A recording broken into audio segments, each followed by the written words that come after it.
from WMAR-2 News, Maryland's most accurate forecast. And as we look at our temperatures here around our area, we're still hanging around those 90s. Despite the cloud cover in Baltimore, we're still at 91. It's a mostly cloudy sky over in Annapolis as we still have some showers starting to pass over our area around Anne Arundel. And then looking at Westminster, Easton, still temperatures in those upper 90s and lower 90s, where it feels a lot hotter thanks to that humidity. Overall, when we look at radar, not a terrible one. So it is showing a little bit of activity. This is going to pick up for us as we head into the afternoon hours, a little bit more daytime heating. The humidity gets a chance to lift up and all of that water finally then makes its way back down as rain for us as we head into the evening time frame. So when you look at the first pitch for the game today, the Blue Jays against the O's, well, if you're in Camden Yards, it's going to start off hot and sticky, but then we'll get some of those showers possible and a few isolated storms could be possible. So just keep that in mind. It is going to be quite warm.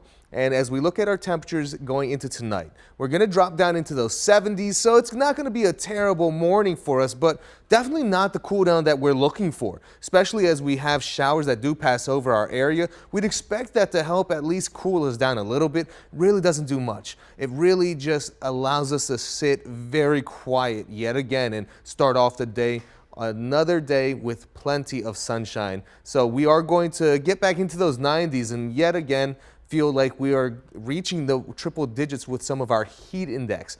But one thing that we have of note is a cold front that pushes through into our area as well, which means that we're going to start to get some storm activity. You can actually see by the time we get to the afternoon hours, it really starts to pick up in intensity in that I-95 corridor. Around Columbia, we can see some heavy rain, as well as it sliding over into northeast Maryland and then finally making its way over for us into the eastern shore. And that's where we'll have those showers still linger and even into parts of the overnight hours, including into Thursday morning and then even towards some lunchtime hours as well. Look at that. We'll have some shower activity still lingering for us. Not going to be a lot of a thunder maker or even severe weather maker for us. That's all going to be restricted to really Wednesday. That's why we have this marginal risk, a level 1 out of 5, still possible for us. It's going to be gusty winds. But the real biggest threat is going to be the excessive rainfall. So we do have flash flooding potential possible for parts of Wednesday, especially in the afternoon hours. But after that, we have two cold fronts that move through right in time for Friday and the weekend that actually drop our humidity,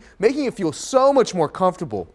And as we look ahead towards what our 7-day forecast looks like, well, those temperatures are also going to be in the 80s, mostly in the low 80s for us with plenty of sunshine on Friday and Saturday. We start to see some cloud cover returning for us on Sunday and a little bit of humidity and then shower chances as we head into the next work week.